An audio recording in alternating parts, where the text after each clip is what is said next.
E eu via uma mão no meu peito e eu ouvia o pastor orando. E ele orava uma única coisa: mais Espírito Santo.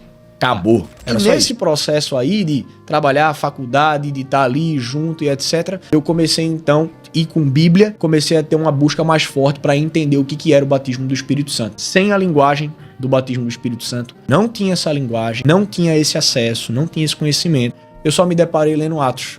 E quando eu cheguei em Atos e comecei a ver o que aconteceu em Atos 2, eu falei: poxa, peraí, eu quero esse negócio. E eu orava pedindo aquilo.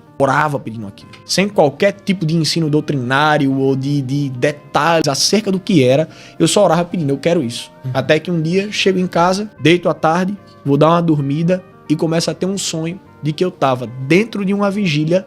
Você vai lembrar do Chalé de Aldeia, quilômetro 3,5, e tinha um pastor orando por mim. E a única coisa que eu via era como se eu tivesse em perspectiva de primeira pessoa, olhando para baixo, recebendo uma oração. E eu via uma mão no meu peito e eu ouvia o pastor orando. E ele orava uma única coisa: mais Espírito Santo. Acabou. Era só isso. Mais Espírito Santo, mais Espírito Santo. Enquanto ele orava, a mão dele ia subindo pelo meu peito até o meu pescoço. E à medida que a mão subia, eu sentia como se fosse um negócio dentro, tipo um imã. Quando você bota um imã debaixo da mesa e um em cima, você vai arrastando e vai passando. Era como se à medida que a mão dele subia, uma coisa aqui dentro fosse subindo. Até que chegava na minha garganta, na minha boca, de repente, e eu chorando, sem entender. De repente, parecia que era uma grande explosão. E de repente eu tava orando em línguas no sonho. E acordei orando em línguas no meu quarto, sem entender nada.